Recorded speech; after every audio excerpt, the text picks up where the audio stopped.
What is up, Nickel City Mafia? Welcome to a Wednesday edition of the Rush Hour. Jake, the Buffalo Bills are AFC East champs for the fifth time in a row. Amazing. We're going to talk about the game, the snow game, beautiful game. Then we're going to get into a little bit of early preview of the Rams game coming up. And man, lots of good things to talk about, Jake, right after this.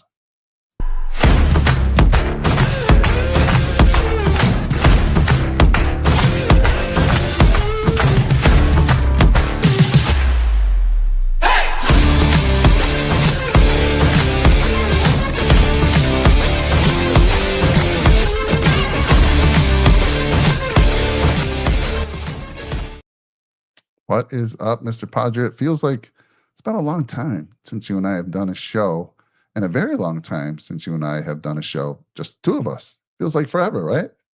It sure does. It's a throwback show today. And you know what? It's so fitting because the Buffalo Bills just went out and signed a throwback player in Micah Hyde. And I'll tell you what, never been more happy to have this helmet behind me here. That is signed by yours truly, Mr. Micah Hyde. So Ooh, I really love it. excited, really excited to have him back in the building. Listen, I know he's old. I know he's coming off a very severe neck injury, but how could you not benefit from even just the presence of him being in the building? I mean, I think it's a good thing. It's not like he's on the practice squad, right? You don't Yep, necessarily even have to elevate him. He could just be like a player coach for the year. yep. So it's not like we were going to be bringing up any of those practice squatters anytime soon. I mean, we've done it throughout the year. I think Deion Kane was a name that came up. He was elevated, but even so, when you look at the safety room, I don't think Kareem Jackson was going to be moved up at any point. So they went out and they got Micah Hyde. And I'll tell you what, it's great to have him back here in Buffalo. And Mike, I'm excited to be here with you. It has been a while.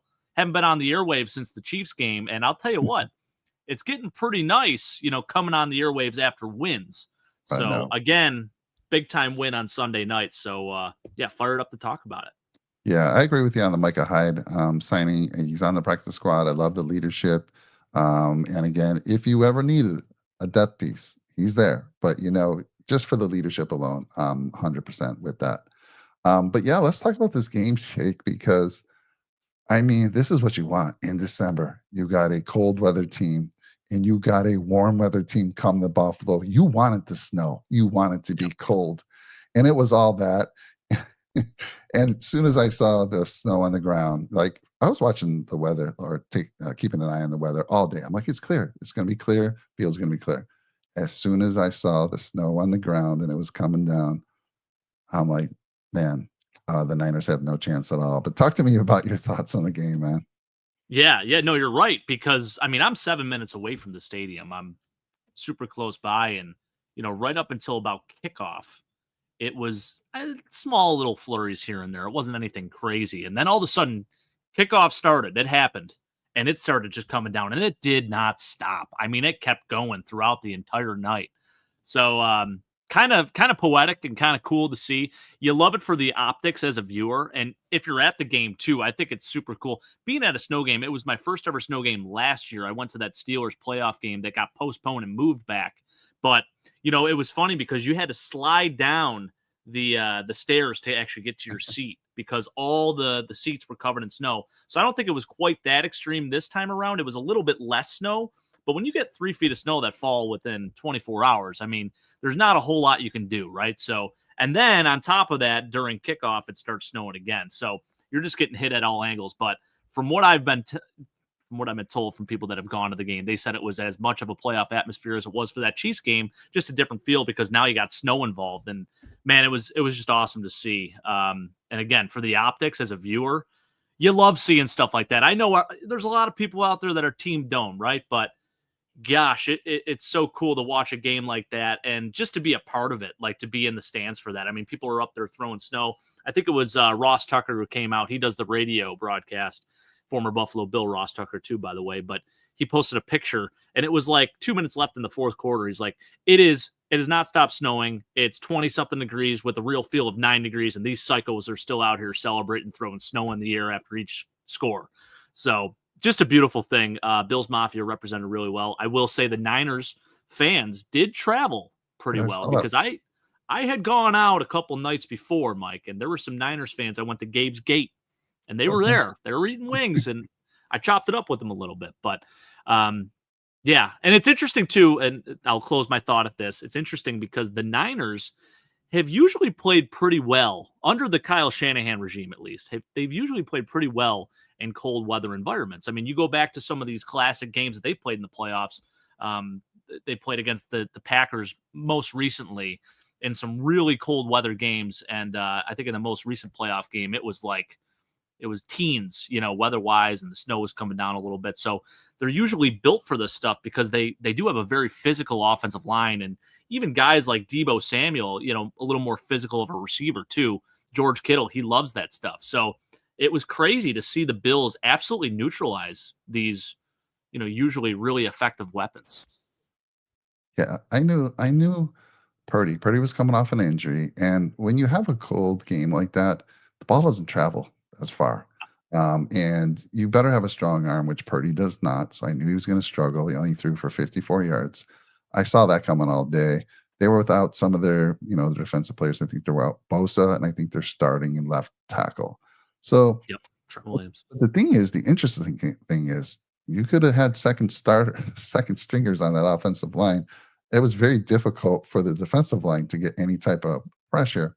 And I'm going to show you something. I'm going to show you a quick little video here, which is kind of funny. I laughed my butt off on this one, but watch what he does. He stays with it, and let me bring it up here. So this is Evan Anderson, number 69 of the Niners here, and they show this on the major broadcast as well. Just laughed my head off, but let me bring it on screen here. There we go. So let me pause this real quick. So Anderson, he's right to the right of McGovern, and he's right in front of Edwards, or pretty much. He's between McGovern and Edwards over there. Now watch when the ball is snapped. It's hysterical. He's going to fall flat on his face. There he goes.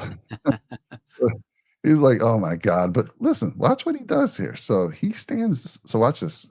And we're going to have a couple different views on this. So McGovern stands there, and he's like, it's like a face off right now. I'm just looking at you. You're looking at me, trying to make a move on me. Now, McGovern does not know that Josh is about to roll right. But watch the big man here. Big man says, I got an eye on Josh. I'm going to run it. Look at this big man. He's got some wheels.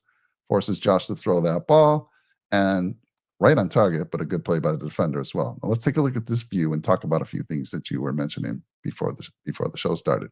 So there he is. He's in this view here. If you're looking at, he's to the right of McGovern. He's right between McGovern and Edwards, as I said. So here he goes. All's on his face. Now, Jake, talk to me about what you were saying before the show started about Yeah. pancaking these guys or falling on him. Right. So typically, as an offensive lineman, you're taught in this type of situation, if, there's no other guys assigned to you that you need to block and your guy in front of you falls, you just kind of lay on him, you sit on him. But the Buffalo Bills have been flagged 2 times this year for doing such things. So it's really funny to watch, David Edwards first and then Connor McGovern as he gets passed off. Connor McGovern just kind of stands there and almost mirrors him because he doesn't want to do anything that will cause, a penalty to be thrown or a flag to be thrown. So if you continue this play, you'll just see those two just kind of mirror off against each other. And then, of course, Josh rolls to the right. And I wouldn't say he forces the incompletion. I think actually it was a very good throw by Josh, given that it was covered downfield pretty well. Just a really good play by the defender to get his hand in the way there with Khalil Shakir. But great effort by Evan Anderson on this. But in a normal circumstance, I mean, he's probably just laying on the ground with the offensive lineman on top of him. Yeah. So true. What I meant by that, he at least put the pressure on Josh, because if he's not there, he's not staying with that. Josh has got plenty of time to kind of stand out there. Exactly. Yeah, possibly that as well. So that's just a good example of keep going. You never know. Get up and make a play, and he did just that. But yeah, going back to your, we have some other film clips as well. But going back to it just being, it was 17 degrees, I think. Wind chill factor was 17 degrees. Wasn't very windy, which was good. I always appreciate that. I did hear that some of the fans had to shovel off their own seats. So it's cold, and I see Big Al out there in the chat, and I'd love to. Hopefully, he's still listening. And I told my friends, I said, You know, I love it. It's great, but 17 degrees is not for me anymore. You unless it was a Super Bowl or maybe a championship game, or maybe I got tickets to the new stadium. Dude, I'm gonna tell you, a month ago, my wife and I are at my kids' soccer game at night here in Temecula, 59 degrees, Jake. We were bundled. Beautiful. I was freezing my butt off. I was like, "Oh my Man. goodness, am I gonna survive this?" But anyhow, 17 degrees, and it was just hysterical to me, and I have a lot of 49er fan friends at work, and it was as if they've never seen snow before. They fumbled the ball 3 times. They couldn't catch anything. They had so many drops. The Buffalo Bills didn't put the ball on the ground once, which was also amazing. And it's not like, we've had this discussion over the years. It's not like those guys playing snow all the time. This was the first snow game. And it's not like a lot of these players live in Buffalo during the off season or True. as soon as they can, they get away. But it was just crazy to me how that Northern California team, the Niners, just it felt like they've never seen snow. No clue. Yeah, and again, like I said, they've typically been pretty good in these cold weather games because they are more or less a run first team, and they kind of they just pick you apart across the middle, and they have a tough physical tight end and George Kittle, and he was even a non-factor. I was very surprised to see how uninvolved he was, and credit to our linebackers, credit to our defense because they did a really nice job on him. But I think he only had 2 or 3 targets. He only caught 1 pass for 7 yards. This is one of the best tight ends in football. So tremendous job. Everyone before the game was saying it's a lock for him to have over 44 receiving yards or something like that. I think it was like the DraftKings bet of the day. And they did a tremendous job against him, man. And again, it was so hard to defend. I don't know if I asked Big Al the question. Big Al, are you down for going to these 17-degree games? When's the last time Big Al's been to a game? Oh, it's been so they went to a few away games, but they're always Oh, in that's warmer right. weather That's right. areas. They've That's they've right. been to Nashville. They were in Miami not too long ago. So yeah, mainly away games. Last time for a home game though, that'd be a great question. I'm not sure. So it was exciting, Jake, because Matt Milano Yeah. played. He came back. I don't know about you, but I wasn't expecting him to play as much as he did. He started the Yeah. game. I thought they might bring him in, limited snap count, bring him in on third down plays to help cover Kittle. But no, he got to start. I don't know how many snaps he played, but and again, I think PFF might have given him a low score, but I think every defensive player had a low score. Try protecting or guarding people in that snow. You have no footing.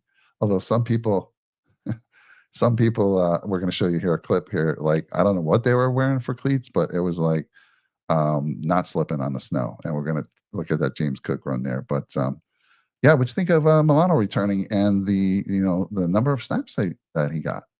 I thought he did a really nice job. I mean, it was really interesting because I pay very close attention to my special teams, right? And I noticed right away, I'm like, Dorian Williams playing a lot of specials. And I don't think he was doing a whole lot of that when he was the starting linebacker. So kind of tipped you off right away, like, hey, maybe Matt Milano's going to be playing a lot more in this game if Dorian's going to be handling specials. So, yeah, I thought he did a nice job, obviously working off the rust a little bit, but both linebackers, I mean, outside of, there were a couple missed tackles, but again, tough to tackle someone in this weather, tough to even get your footing in this weather. I thought they both did a really, really nice job. And again, Terrell Bernard, opportunistic play with a fumble recovery. And Matt Milano, yeah, first game back in what, a year and a half here. I mean, 5 tackles, decent job. I think he did have or maybe, no, I don't think he did have a pass breakup, but pretty good showing for him, I thought. And for him to play almost just about the full game, very Yeah. impressed. Yeah, same here, same here. It's so good to have him back and ramping up for the playoffs, which we're guaranteed to be in. Jake, playoffs Oh, time, we're yeah. coming now. Our sights are on that number 1 seed. But yeah, it was great to have him back with Dorian Williams now. Got some great depth there. And, actually, if we ever need to go to 3 linebackers, Jake, imagine having those 3 guys in there. Ooh, Will we beautiful. play in that Yeah. running team, that Baltimore team, throwing those 3 linebackers once in a while because they can cover. Bernard's pretty decent coverage, and of course Matt Milano's that's his specialty. But yeah, it was a beautiful thing to see. Um, yeah, Big L, that was Thurman Thomas signed. That was gifted Beautiful. to me by a friend at work. So very appreciative of that. So let's show another clip. It's clip time here. So this is one of the gentlemen. This is one of the big plays, and like you said, it was very hard to defend. And both offensive lines are pretty damn good. Buffalo's is elite. So you knew it was going to be a running type of game, right? Which offensive line could outlast the other one. And McCaffrey um, was having a pretty good game till he got injured. Yeah. And I kind of expect that. I wasn't surprised. But the Bills were having their way on the ground, and it didn't start here, but this was the big play from Mr. James Cook. Let's take a look at that real quick. So I love it that they bring over um, Anderson to the right here. You see him comes over to the right, and I mean, looking at this, you're like, okay, they only got one receiver down to the left. They're running this ball, right? They're Mhm. running this ball. They're showing their hand, but yeah, try to stop us. Here we go. Matt Collins on the inside there, also blocking. Yeah, by the way, I mean, what a block by Matt Collins. I mean, really seals the edge there. So a nice job for him doing that, because then James Cook, with incredible acceleration, even in the snow here, he just takes off like an Yeah, airplane. it's like, what kind of cleats is he wearing? Now, this is the only time he Yeah. has a little look at him. It's kind of funny. He's like, oh boy, oh boy, oh boy. Try to stop, try to stop. All right. This is a better angle here, but check it out again.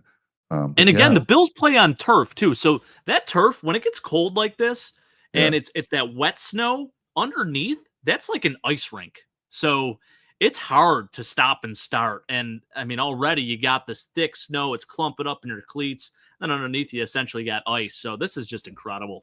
But yeah, look at the job done by the O line, the receivers, everyone takes a man on this play. I mean, just a fantastic job there. for Cook to Just put be on an able to absolute clinic. cut to the right without slipping, like I said, I don't know what type of cleats he was wearing. He was wearing the proper ones. Yeah. But yeah, Oh it was a yeah. beautiful thing. Fantastic. Just funny how he's trying to stop himself there. But yeah, just you know, going over some stats here real quick. We ran the ball for 220 yards. We averaged 5.8 yards a carry. And that's what Mitch Trubisky taking some kneel downs and losing 3 yards. Yep. But and the Niners, they ran the ball well, which I kind of expected that to happen. They ran the ball for 153 yards. They averaged 5.7 yards. We averaged 5.8. So both teams did a really good job on the ground. They had one rushing touchdown, and we had three. But I want to talk about Josh Allen, my friend. Let's go to the biggest, the coolest play of the game, an improvised play. And what's the name they're giving it right now? The Lake Effect Lateral. All right, Incredible name. Incredible let's name talk for the about play. this a little bit. Josh Allen in the press conference, and I think they had Amari Cooper there in the press conference. So they're talking, and Josh says, "I throw the ball at him. I know it's a bad throw. I'm thinking this thing might get picked off or something might happen bad." So this is why Josh comes over behind him. But great catch by Amari, right? They're going to throw, bad throw. Amari stops somehow, doesn't fall on his butt, gets his hand on the ball, brings it in, and he's like, "Oh, what the hell's Josh doing over here?" And he thinks, "Okay, he must want the ball. I'm gonna throw it to him." And then Josh Allen, this thing's a beautiful piece of work right It's there. so funny. Now Yeah, let's it's take a absolutely incredible. we'll take a look at the other angle here. So again, it was funny. You saw the press conference, right, with those two. Mhm. It was great. Mari's like, "Okay, Josh is here. There you go, buddy." And And it's Josh funny, said, Josh said he was actually going over there because he felt it was gonna be intercepted, so he "Yeah, was ready to go chase down the defender, but he was in the right place at the right time and just makes it incredible improvised play. Again, Josh Allen doing only things that Josh Allen can do. Just incredible.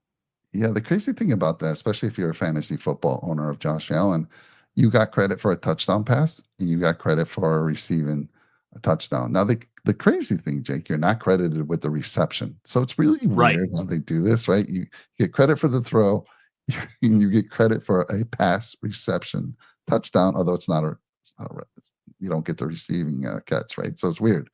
But for fantasy football owners of Josh Allen, I mean, that's depending on how your league scores, if you're given 6 for throwing and 6 for rushing, that's a 12-pointer right 12-point there, play. right? Mhm. Beautiful thing of beauty.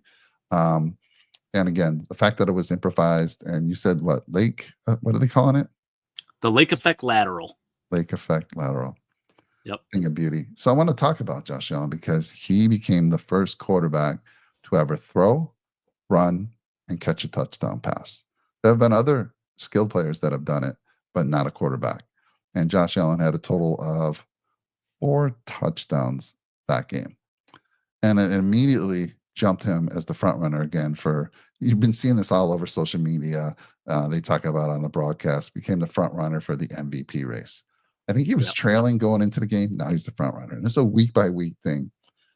And I just got to say, I know I've been hearing rumblings of Saquon Barkley potentially winning this, Derrick Henry potentially winning this, Lamar Jackson again. But at the beginning of the season, Jake, when everybody was doubting the Bills, this is a rebuilding year. They're going to finish second in the division, maybe even third, maybe not even make the playoffs. And I think we were saying, look, so in that case, if he makes the playoffs, he's hands down MVP, Jake. It's got to be, right? We did say that. Yep. So, I mean, what's your thoughts on that as far as people saying that, if the Bills continue and let's say they even go 12-5, they win their division, stay the second seed potentially, you got to give him MVP. I don't see how you can give anyone else. Now, I know Barkley, if he gets over 2,000, it's not the first time 2,000's been done, but I look at it like, what team, if we lost Josh Allen, what would the Bills' record be? If Philly lost Saquon Barkley, what would their record be? And I think you could say that Philly would probably be better off, a little bit better off.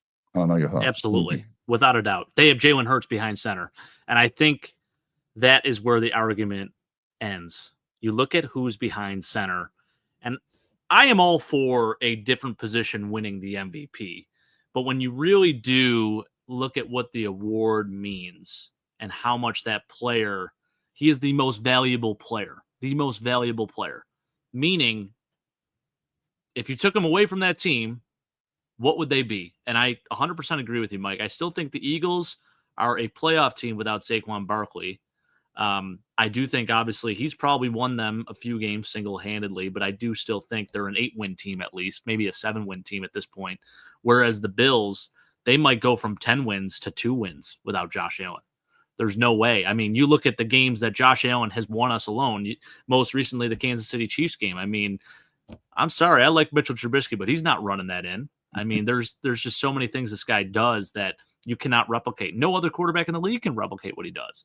So to me, it's interesting because everyone was arguing last year that it seems like the same people that were arguing for Lamar to be MVP last year when his statistics weren't necessarily as good are the same people that are arguing against Josh Allen winning MVP this year because his stats are quote unquote down. And even so, he's thrown 20 touchdowns, only 5 interceptions. Like the passing yards are down, sure. Rushing yards are down, sure.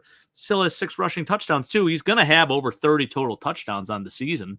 So I don't know. I think, the MVP is always an interesting discussion. I definitely think Saquon is worthy of it, but when you really look at the meaning of what an MVP is, I think Josh Allen, hands down, is the most valuable player in the National Football League. Plain and simple. Yeah, and then the other conversation is Lamar Jackson. Don't get me wrong, Lamar's having a really good year, but his team is 8-5, and they're sitting at the 6th seed right now. So if he finishes at the 6th seed and Josh is at number 2, I don't care if the stats, he's got a little bit more yardage in passing, a little bit more yardage on running. He's always going to have more yards on running. But, rushing touchdowns, Josh Allen always stays right with them, if not more. So, again, MVP, most valuable player to a team, and what he's done is just spectacular. I know Saquon had that backward leap, which is fantastic, but we see Josh do things like this almost every game. He hasn't leaped anyone this year. I haven't seen that happen. But he did do the Cardinals game where he kind of like went airborne, and that's when he hurt his hand, actually. Yeah. By the way, what a scare it was last game when yes. he came up and kind of going like this a little bit, but I think you credit the cold weather, and his hand just kind of got pinched a little bit, avoided a bit of a scare on that. So I think he's fine, which is good. And he'll never tell you if he isn't, but yeah. I know. I saw it. I saw holding the hand. I'm like, he's not coming out. He's just that type of guy. Right. You're not going to keep him out. Go KU1. Thanks for joining us. Chiefs fan here. He says, Buffalo at Detroit in 2 weeks. Game of the year. Can't wait. That really is. Agree. I mean, but I don't want it to be a trap game. The Bills need to focus. This Rams team, we're going to talk about that in a little bit. They're still off, still in the playoff hunt. Can't overlook that team going, coming out to SoFi. The only nice thing, I've been there a couple of years ago. We'll talk about that when we get to this Rams game, and the fact that Bills Mafia will probably take over that stadium, so it's almost going to feel like a home game, very similar to a home game without the snow. Jake, it'll be in the 70s, Oh but yeah. We got but people getting leaving early to go to SoFi, by the way, because we're about to get smoked with another 14 inches oh here, Mike. So yeah. people are already out of Dodge. They're like, I'm not getting stuck in Buffalo when I'm on my way to LA. What's the weather like out there right now, by the way? Oh, so it'll be in the 70s. Where I Oh, am right now in wow. Temecula, I'm about 2 hours from SoFi Stadium, and we get pretty chilly at night. We get into the 30s. I mean, I know it's nothing for you guys. We Ooh, get in okay. the 30s, Yeah. not quite 32 freezing sometimes. It has snowed out here like a few times since I've been out here, but not often. But yeah, LA is different. It's 2 hours away. It's warmer. Yeah. It'll be in the 70s easily. And then Go KU1 says Allen has to win a Super Bowl. Otherwise, talk will be who was the best Hmm. quarterback not to win a Super Bowl, Allen or Marino, He's right. or Lamar. You can throw Lamar in there as well. So, Yeah. Yeah. yeah, hoping Allen gets one. Thank you. Go KU1. Yeah. And you know what? I do want to say one more thing about the Yeah, MVP because I think it's a mixed bag right now. I think people in Buffalo want him to get the MVP so bad just for the validation that we finally got the respect we deserve. But then there's the other part where it's like continue to overlook Josh Allen because I feel like that's when he plays his best football. So psychologically, I'm battling between the two sides of it, right? Like if he doesn't get in the MVP but he wins a Super Bowl, do I really care? At the end of the day, that's really what matters. So, 100%. while it'd be great to have the validation and like, hey, finally our boy got recognized for being the best player in the football, in the National Football League. I want a Super Bowl ring. Everyone wants a Super Bowl ring. So what does Absolutely. it matter, right? Absolutely. I'm 100% with you, and I'm sure Josh would say that as well. Like, Yep. if he got a Super Bowl, he could care less if he got any MVPs. Good to see you out there, Tom. It's been a while since we saw you. Light schedule after the Lions. Yeah, we finished with Right, the Tom. Patriots, Jets, Patriots. So at the beginning of the year, kind of thought the Patriots would be what they are, but the Jets, I'm not going to sleep on them either because they seem to play us tough. And again, those games down the stretch, we're now competing for the number one seed overall. But yes, it is nice to have that lighter schedule. Big Al had said he thinks the Chiefs have a harder schedule than the Bills remaining. Um, these two games, I tend to agree. If you look at all 5 games of the Chiefs coming up, can you pull that up real quick, Jake? The remaining Yeah, I know schedule? they got the Chargers this week, so that's going to be a good game. The Chargers always give them a run for their money as is, but the Chiefs have been in a couple games where, man, it could have gone one way or the other. I mean, a couple one-score games here. They almost lost to Carolina, and then last week the Raiders game, which was insane, of Yeah. course. But yeah, I Lost to the mean, Broncos on blocking the field goal. Go KU. I don't know what's happening. Do they must have the luckiest horseshoe right now. you ain't kidding. It's crazy how that's been working out for them. But they're that team. I mean, they are that team. Great teams find a way to win, whether it's ugly or not. And they're like, we don't care. Wait till we get to the playoffs. We'll take it up a notch. That's what I'm worried about there. Good to see you, Tom. Thanks for joining us tonight, man. Appreciate you. Absolutely. By the way, it's the Chargers coming up that Sunday night. Then they got the Mhm. Browns. Who the Browns? I'll tell you what, they always play hard. Yeah, They're close in a lot of these games that they should lose, or sometimes they win them. yeah, The Texans, that's going to be an interesting matchup. Then they have right. the Steelers. That's on Christmas Day. I think that's on Netflix, actually. That'll be fun to watch. And then the Broncos, they finish off against the Broncos, the 8-5 Denver Broncos. Crazy. That's crazy. Yeah, the Broncos sit at the seventh. They're the seventh seed right now, and yeah, they're 8-5. Yep. Um, they're third in the AFC West. So the Chargers definitely a really good team. I didn't expect them to be as good as they have been under Harbaugh first year. They too lost some of their number one and number two receivers from last year. Mike Hmm. Williams and Keenan Allen have moved on. They went to a more ground game, and it's working in defense as well. So similar to what the Bills have been able to do this year as How well. good is Lad McConkey, though? I mean, Oh, part of me dude. is like, listen, I love Keon Coleman, but man, he would have been real nice in Buffalo. Yeah, for sure. Yeah. All right, so one last thing I want to say about Josh in this game. I don't know if I've ever seen a QBR rating. Now, QBR rating is ESPN's quarterback rating versus the old quarterback rating system. I've never seen this number. I'm sure it has been or close to it, but a 95.3, Jake. The max is 100. Damn. That's an amazing number. His QBR rating, the older one, is 141. I forget what the perfect score on that is. Isn't something like One 144 or something? 158.3, Oh, is which it is so 158? random. Yeah. Never understood that. Yeah. Let's see here. Go KU1 saying, and KC could lose 2 on the road. Buffalo can definitely get the 1 seed.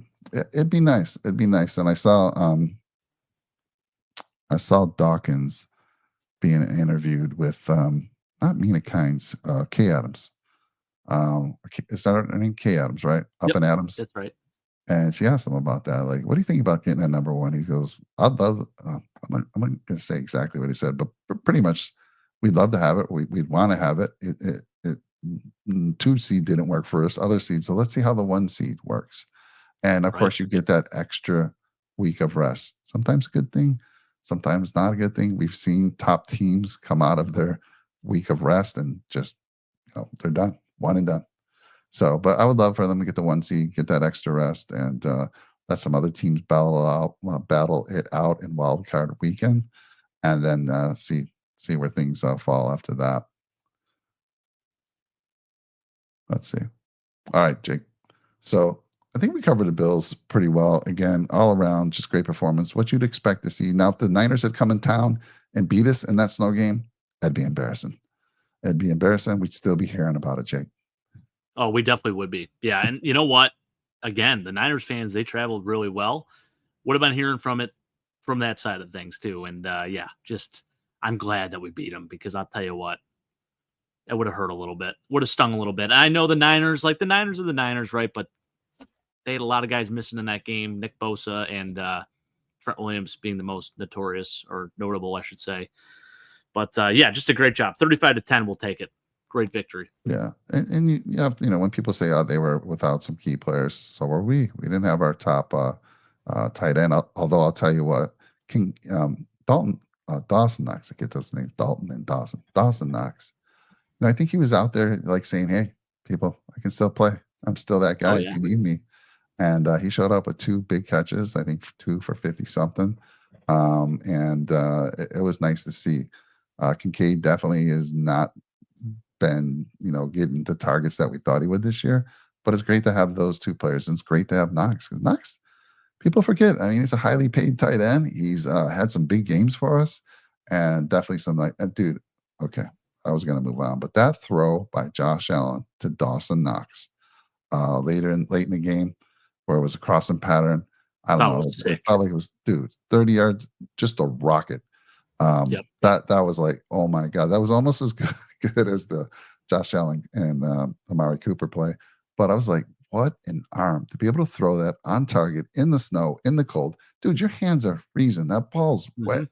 That thing was on a rope. It was just so impressive. Man. He's one of one. I mean, you could say Mahomes could maybe do that, but Josh was built for this. Like, this is why you take the guy in the first round. Everyone talked about his hand size and, playing in the elements. That's why he is who he is. No one else can make that throw. I'm sorry. Yeah. Well, I think that's any final thoughts on that game, the Niner game. No final thoughts. I mean, I guess the biggest thing is just when you look at the total yards and limiting Brock Purdy to 94 passing yards, George Kittle only 7 receiving yards. It was a very, very impressive performance across the board. Defense, offense, it was a very complete game. No sacks allowed too. I mean, no turnovers. I mean, just everything you love to see.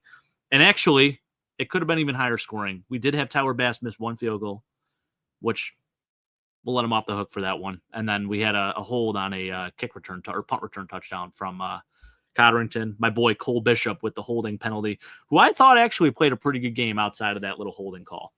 Yeah. It was crazy. So I'm looking at Purdy stats, and I thought he was. I just misread it. It's just my old eyes. I thought it was 54, but you're right. He was 11 of 18 for 94, and he was sacked 2 times for 8 yards. Jake, his QBR rating was 14.1. I don't know if this is a mistake, but 14.1. Come on now, I don't know about that. Yeah. And then his quarterback rating was 74.8. I don't think I've ever seen a lower Pretty score. bad. Yeah. Crazy. Yes, yeah, Tom, definitely. He had a slight injury earlier in the game. Josh Allen, that is, on that hand, but you just knew he was going to stay in the game and not come out. He's sort of like him and Mahomes. They're built the same in that regard. Mahomes, he has to be dying to come off that field, and I feel like Allen's the same way. You're not taking him off the field. That's How right. many times have we seen, like last year with Mahomes, when he had that bum ankle, and Reed was trying to get him out. He's like, hell no, I'm not coming out of the game. And the same like with Josh. He's like, no way, I'm not coming out. But just let's see, the line blocked awesome. Yeah, Big L for sure. Yep. All right, well, good stuff. So let's move on to this week's early preview against the Rams. Now, the Rams currently right now are on the outside looking in. They're at the 10th seed. They got a leapfrog over 3 teams to be able to get into the playoffs. Right now, the Buccaneers, Cardinals, and Rams are all at 6-6 because of the tiebreakers and all that stuff, the Rams sit at 10. They're all chasing the Commanders, who are 8-5. So I thought the Commanders, and the Commanders have a game in hand in that they've played 13 games. These other teams have only played 12. So it's basically like they have a 1.5 game. The Commanders do over these other teams. Going to be extremely hard. I think right now, if I'm looking at it, they say the likelihood of the Rams making the playoffs, 21%. If they win, they jump to 32%. If they lose, 14%. So this is a must-win game. I mean, they also struggled like this last year, and late in the game, late in the year, they turned it on and made the playoff run. So this is a team you don't want to overlook, Jake. And why don't you talk to us a little bit about that Rams team? They still have some very good weapons, and tell me your thoughts about that Ram team we're going against. Yeah, I mean, everyone knows about the receivers in Puka Nacua, Cooper Kupp. They got this young running back too, Kyron Williams, who's got 10 tuds this year, 900 yards rushing himself. We've struggled a little bit against the running game, and I think that's where, you talk about these weapons they have throwing the football, Matt Stafford kind of just slinging it, and Cooper Kupp and Puka Nacua doing their thing. But you got to worry about this running back. I mean, this is a really good player in Kyron Williams. So I think that's definitely going to be a key to victory. Is and this is the interesting part about the Bills defense. They are a team that it's almost frustrating to watch as a fan when they play defense, because they will let up these big plays. But when they get into the red zone, when the opposing team gets in the red zone, they tighten up and something magical happens, whether it's a turnover being forced or, they go for it on 4th down, they stand strong. And usually those teams only leave with 3 at best. So it's really impressive what the Bills have done. But you cannot overlook how good of a running game they have and how good of weapons they have on the outside and inside, So I think, another guy too, DeMarcus Cuckoo Robinson. That's a Chris Berman nickname, by the way. 3 times quick. DeMarcus Cuckoo Robinson. Yeah, 7 touchdowns this year. I mean, he's a big target. I think he's banged up right now. All signs are pointing that he's going to play, but he is listed as questionable. But this is another kid, too, that's really come on, and especially when Puka was out and Cooper was out, he really stepped up for them. He's leading the team in touchdown catches with 7, like I said. But, yeah, that'll be interesting. I think the corners are going to have their hands full today, or on Sunday, I should say, not today. Today's Wednesday. But, yeah, definitely something to look out for. And then on the other side of the ball, Mike, my boy Braden Fisk, leading the team in sacks with 6. Him and Jared Verse are playing really good football. That whole D-line, it's a very young defensive line, very young front. Kobe Turner coming off a 9-sack year last year as a rookie. This year, I think he's got 5.5, still playing really well, really good nose tackle in the middle there. Yeah, like I said, those guys are they're doing their thing. It's going to be interesting to see how our offensive line is able to handle them too. They've been playing outstanding football. In my opinion, the Bills line is a top 3 offensive line in football, but this is going to be a good test. You got some younger guys, some guys with just super high motors. We talked a lot about Braden Fisk in the draft process, and it's going to be fun to watch him go up against our interior guys. So definitely keep your eye out. They got a young kid named Byron Young too, outside linebacker, really good pass rusher. I think he had 8 sacks last year. His rookie year is a 3rd-round pick from them. So they got some good players on that defensive side of the ball. They also signed Cam Curl, who was a guy that the Bills wanted to look at, or they were supposedly looking at in the offseason, just cost a little too much money. So they have some really good players on that side of the ball. And yeah, it's not going to be a cakewalk. Even though they're a 6-6 team, I think a lot of people overlook the Rams. Do not overlook the LA Rams. And I think you're on mute, Mike. Still no audio. I don't know. I don't know what's going on, but I can't hear you. But I can take it away from here. I do want to touch on what Go KU says. Yeah, Rams could be a trap game for Buffalo. Looking forward to the Detroit game coming off a blowout San Fran. Yeah. So we have the Rams first. You know, this is going to be like I said, it's not a game to overlook. They have some really good weapons and guys that don't get as much spotlight as they should. When you look at especially the defensive side of the ball, they have very opportunistic players. And they signed some good players. I think the only thing we're really missing from this matchup is the battle of Trey White versus his former team. Of course, Trey White traded to the Ravens, so we will not be going up against Trey White. Mike, you want to try this time? You hear me? Check. There we go. We got you. We got you loud and clear. Yes. All right. One thing I was going to mention. So we didn't talk about this yet. The Bills have been so opportunistic this year on defense, especially. But we lead the NFL in turnover differential. We are plus 17, Jake, and that's a huge reason. Like we're like not middle of the pack. We're probably top 1/3 in both defense and offense when you look at the yards against and yards for. But yet, when you were plus 17, got the Steelers right behind us at plus 15. Chargers at plus 11, 10 by the Bears, 10, and then it starts to fall off. Packers at 9. And if you look at the Rams, they're plus 3.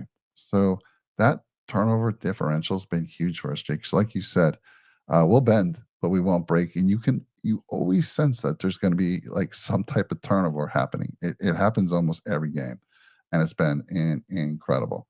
So, yeah, and then the Rams, they're kind of down towards the bottom tier, not the bottom tier, but probably in the last third of both offense and defense. So while they have those great weapons, they're not putting up the big numbers. And again, though, what you had said was absolutely correct with Go KU1. I am worried this is a trap game. Like, you do not want to overlook it. I don't even want to talk about the Detroit game. Yes, I'm excited about it, and that's going to be a true test. But if you come out and lose against the Rams, all of a sudden you got to be thinking to yourself, what happened? I mean, you can say, yeah, they had a letdown, but if you want that 1 seed, Jake, they got to stay focused, man. You know what I really do find impressive about this Bills team? I think they are so much more focused this year than they have been in previous years under the McDermott regime. These trap games, so-called trap games, right? They haven't really affected the Bills like they have in previous years. The teams that we lost to this year, we lost to the Ravens and the Texans. It's not like we lost to a 3-9 New England team, right? And I hope that statement doesn't age poorly, but as of right now at this time, we're 10-2 for a reason. I think every week the Bills start off, they do this whole mantra, right? Joe Brady, after every win, just says 1-0, then you're back to 0-0. So I really think they've been taking that to heart, and they've been showing out, and they've been winning the games they're supposed to win. Now, albeit they've gotten off to a few slow starts. You look at like even the Titans game where they're down 10-0, score 34 unanswered though. So I think what's been great about this team is even when they are down and they aren't performing great in the first half, and that second half they always show out. Now, this is an interesting team because they're kind of middle of the pack. They did beat the Minnesota Vikings, and they beat a good Seattle Seahawks team too in overtime. But when you look at their victories and their losses, most of them have been one-score games. So they know how to play in these tight games. They're a well-coached team with Sean McVay. Yep, I'm excited. I can't wait to watch. Matt Stafford, too, is one of my favorite quarterbacks to ever play. So it's going to be fun to watch the duel between him and Josh Allen. Yeah, just to be a little more accurate with what I gave you, and I want to talk about KU1. It's a good segue, what he's saying there. The Bills are 10th overall as far as yards per game. They average 347.5. And the Rams on offense are 18th overall. They average 331. The Rams average 21.2 points per game, whereas the Bills average, what we got right there, 29.6. So almost 30 points. So It's what that crazy. tells me is the Rams are moving the ball, but they're not getting those scores in the red zone, which is where we have shined. So I do like that. Again, the Bills beat them in both categories. Let's see, passing yards per game. Bills average about 219. This is where the Rams might have a little bit more. Where are they at right there? They're averaging 230. Now in the run game, the Rams average 100 yards per game, whereas the Bills average 127. So anyhow, I agree. We can't overlook it. And let's talk about this. Go KU1.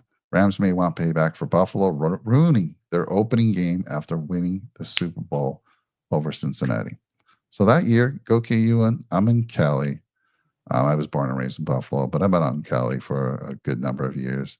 And that year, my wife works for a company that got free tickets to their training camp. So we're like, my son and I, Jonah, my 12-year-olds, were like, let's go there. Let's scout them out. Let's get some information over to One Bills Drive. So we went to this. We went to the training camp. I don't know if you've ever been to a Bills one. I haven't had the luxury, but we got free tickets and we made the trip. And then opening day, Thursday night football, opening day football in the NFL. That was that 2 years ago. Now was that three? It's 2 years ago, I think. Right? Seems like it 2 was a years, little. I yeah. think it was 2 years ago. 3 years. 3 years now, Was I it three? think. It's Yeah. 2 or 3. I had the luck. I was able to go, and it was just incredible. My son from Buffalo came out. I took my 12-year-old, and then my son Brandon came out, and ticket prices were high, but we're like, this is a memory I want to build with my kids. So we paid the price. 2-hour drive there. We get to the stadium, and SoFi Stadium is incredible, Jake. It's beautiful. It's new.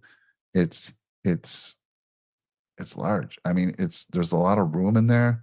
Everything has that fresh new car smell. It's just Oh yeah. fantastic. Um, what do you want to call that? That big LCD ring that they got in the middle of their stadium is incredible. They actually played the Bills shout song. So funny story about that. They were they were messaging before the game started. Text if you want us to play this song. It was the shout song. They had a couple other songs, and I'm like, why the hell are they doing that? Because they Bills Mafia, and there was a ton of them there at the stadium. I still say it was about 50%.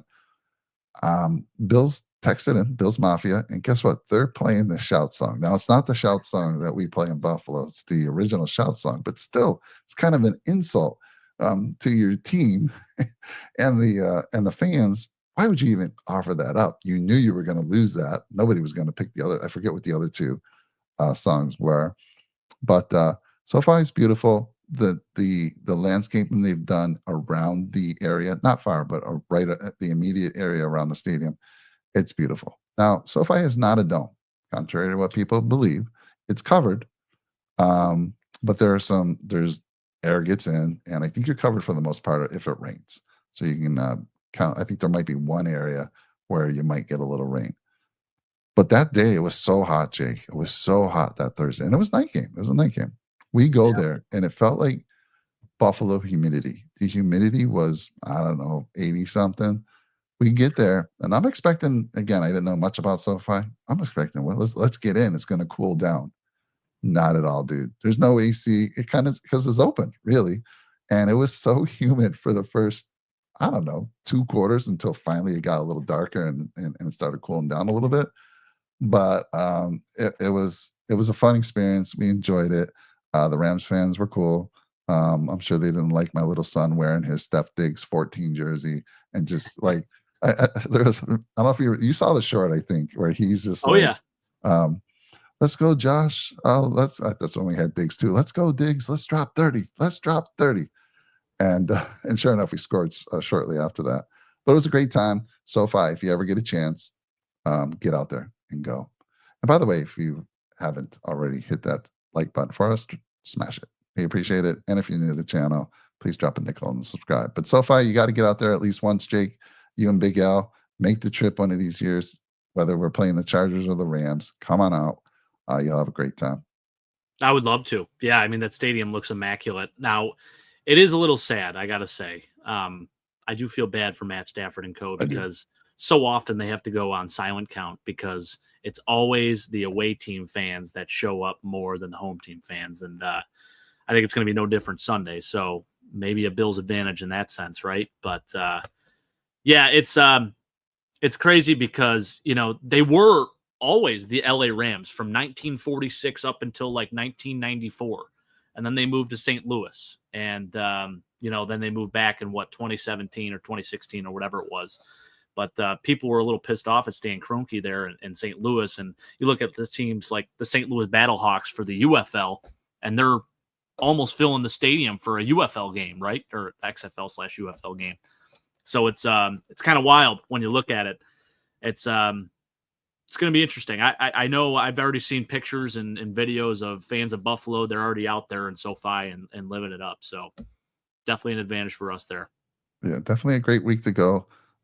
Because like you said, it's pretty cold in Buffalo, big snowstorm again, or more snow about to hit.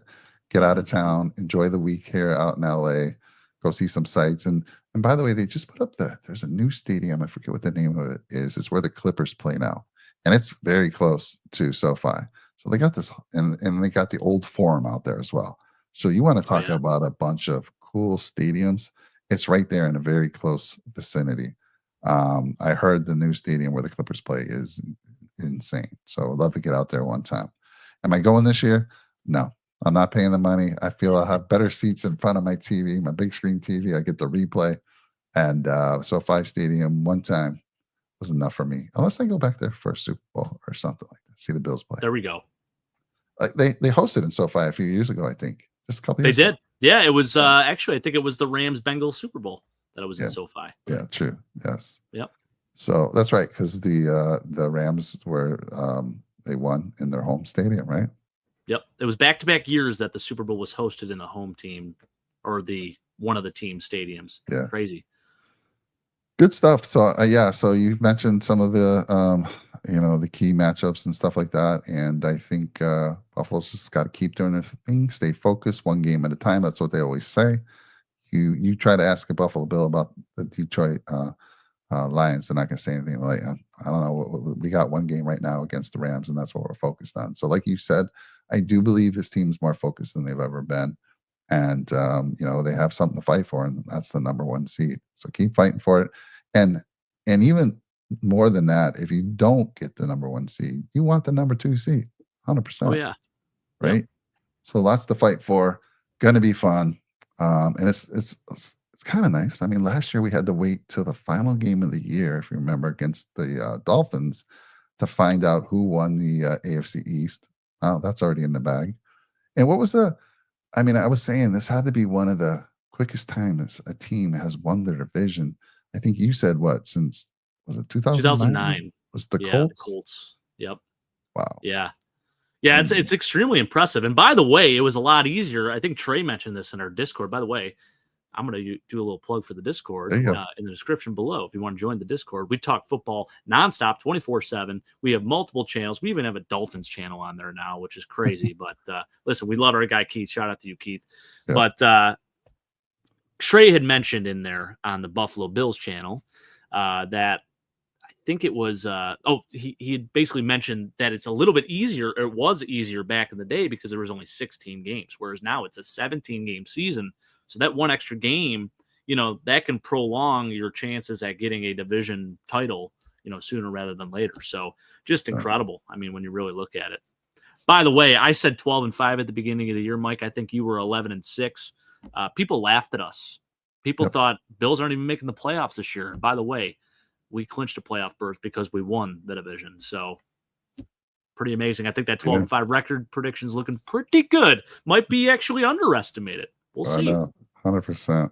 Yeah, people were saying, you Bills fans, man, you just can't be real with me. And like we're saying, like, look, everyone's going to eat. Josh is going to distribute the ball. That's what he's done. We're going to run the ball more. That's what we've done.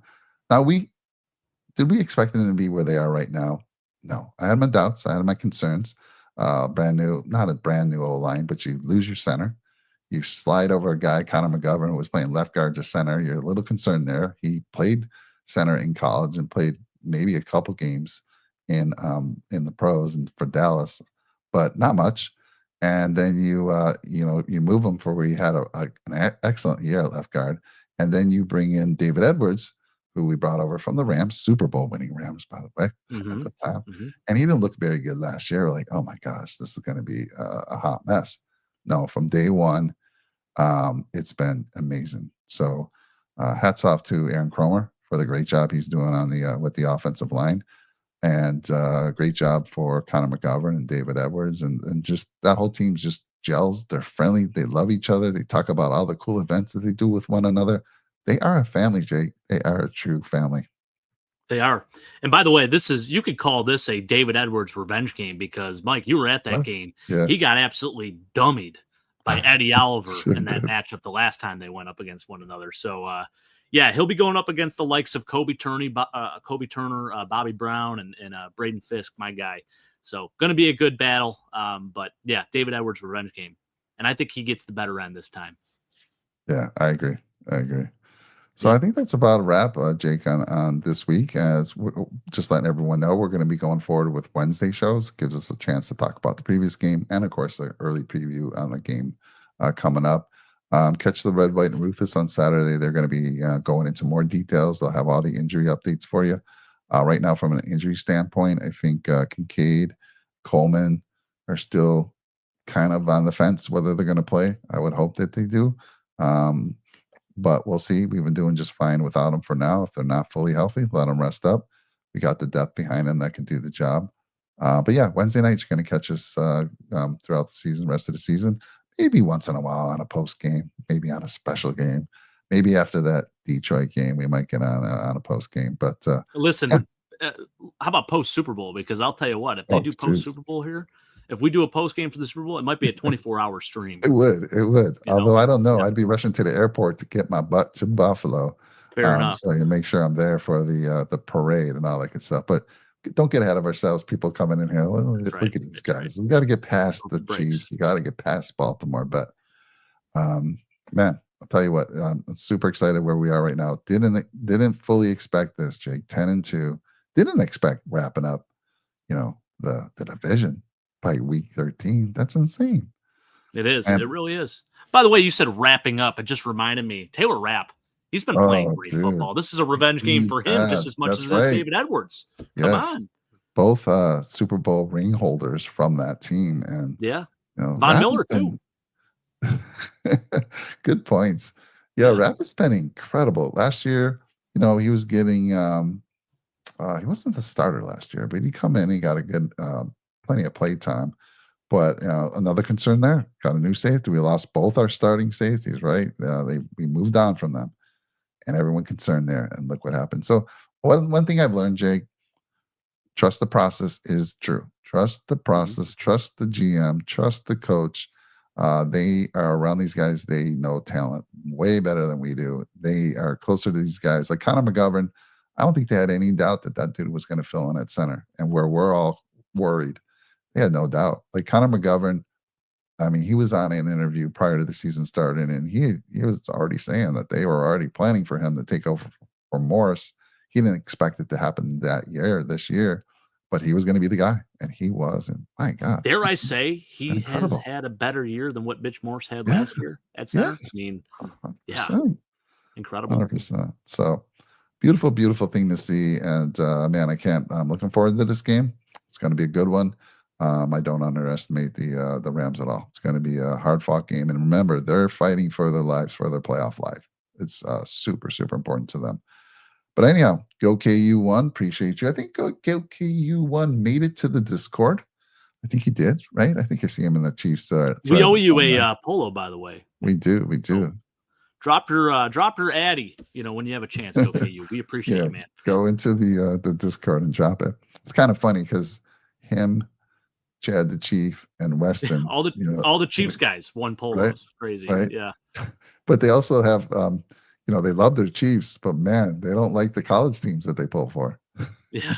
Yeah. They're all pitted against each other. Go KU, Kansas fan, Chad the Chief, Missouri fan, Weston, Kansas State guy. So they're all that's one big trifecta of hate towards one another. I love it. It's great. Yeah. We might have a Sabre podcast this week. I got to check with Timmy and Sammy. Tom, I don't know if you're still there, probably not, but I was going to ask you for how the Sabres doing. Last I checked, they're doing pretty damn good. They Um, lost a tough one though yesterday, Mike. They did were they? up 4-0 and they lost. They gave up 5 unanswered goals. Just ridiculous. They give you a glimpse of hope. It's typical Buffalo fashion, right? They give you a glimpse of hope and then they just take you right down to your knees. It's so unfortunate, but hey, we're still 500, so I'll take it. Yeah, Thank you, and Goki. yeah, thank you so much, Kokihiwan. That means a lot, especially coming from a Chiefs fan. We really appreciate that, and love the fact that you guys, you Chief fans, actually support us. We're considered friends. We consider you guys friends. So thank you very Absolutely. much. But yeah, definitely good stuff there. Um, yeah, so you're gonna watch the show. We'll talk during the week, and if by chance, maybe if I looked, one thing I did learn when I went a few years ago to the game, the later you wait, because the ticket prices were outrageous, Jake. We got them. We Yeah. had to get them a month in advance because my son was planning on I'm when gonna he can look come right out. now.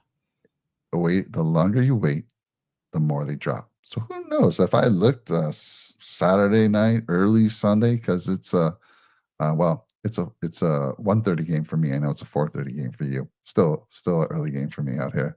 But if those prices were to drop significantly, if I was feeling good, back was okay. Jonah, let's get in the car. Let's go, buddy. I'll tell you what, actually, I'm looking right now. I mean, there's some very upper level seats right at the 50-yard line. I mean, very, very high up, but only $166 a piece. That's not terrible considering. Not I bad. mean, it's still a lot of money, but We were kind of in the corner of the end zone, but we were the first row. If you're going to be high, get that first row. No one's yeah. in front of you, dude. It was an incredible view. We were able to see everything. So I know right to go, and I'll bet you those seats are pretty dang reasonable as well. So we'll see. Oh yeah. I doubt it, but it's probably about a 5% chance that could happen, Jake. Never know. That's right. All right. Well, we Well, appreciate this all was you fun. guys. Yeah, we Yeah. appreciate you. And again, if you're new to the channel, drop a nickel on the subscribe button, as we always say. It really helps us. And if not, smash the like. And hey, if you don't like what you see, smash that thumb down and let us know why. It's always disappointing, Jake, when you go look and you see, man, we had a couple of people hit that thumbs down. It's like, tell us why. What's going on? Yeah. Yeah, we're open for it. Listen, we love commenting. We're very good at getting back to people in the comments section. So Oh, that's leave your that's comments, constructive criticism. Give us your take on Josh Allen. Give us your take on the MVP. We would love to hear people's thoughts on it, why you that's agree or disagree, etc. But heck yeah, Mike, it was fun. I'm excited that we're back doing some pregame yeah. shows as well. This is awesome. So Yeah. excited And about it. by the way, I love the basement. I love you got the Christmas presents. I see the kitty cat over there. Oh yeah, Just sneaking around she's the tree right lurking, there. always lurking. Yep. Where's the doggy today? Where's the doggy? Oh, he's upstairs in bed. He buries himself underneath the covers, and that's just where he Okay. stays All for a right. good 12 hours. So, yep. So is that the full extent? By the way, we are going to have a holiday show. It's our holiday spectacular. We do it every year. Last couple of years, we did it as a fundraiser, and we really, really enjoyed doing that, helping other families. This year, we're just doing not a fundraiser, just a good holiday family fun show that you can watch with your kids. And we're gonna be giving away some things and having some trivia. And Santa Claus might be showing up again. He showed up last year, Jake. Now Oh, yeah. your little one, Maxie. How old is she now? She's 3 years old. Okay. And have you guys taken her to see Santa? Not yet, not yet. But she was scared last year. She was very hesitant. But we went on a train ride, and I think that helped because he was on the train and he wasn't like just stationary in like a chair. So she was getting better with it. I think this is the year she finally breaks through. She'll be all right. So we'll see. Did you show her the film last year after the Oh, I show? did. Oh, she loved it. Yeah, she was like, "Oh my goodness, Because this is Santa incredible." called her name out. That's pretty Oh cool. yeah. Yep. Yep. All right. Well, I've kept you late enough, and everyone else. So thank you guys. We'll see you soon. Go Bills. Go Bills.